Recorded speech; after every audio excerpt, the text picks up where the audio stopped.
తిరుపతిలోని slate the school మొదటి వార్షికోత్సవం ఘనంగా జరిగింది. వేదికపై పాఠశాల విద్యార్థులు చేసిన సాంస్కృతిక ప్రదర్శనలు అందరినీ అలరించాయి.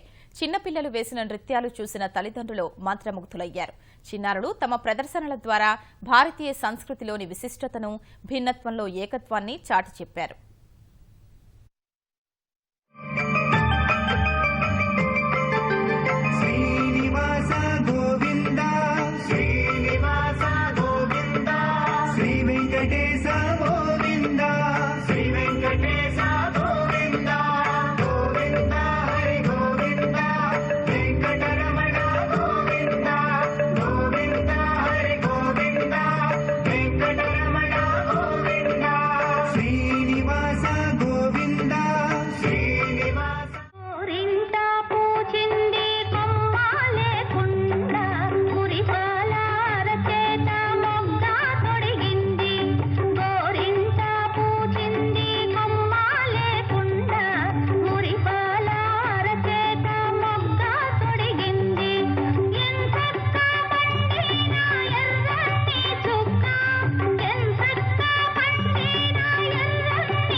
అడుగులలో అడుగులతో నడిచిపో బొమ్మలు.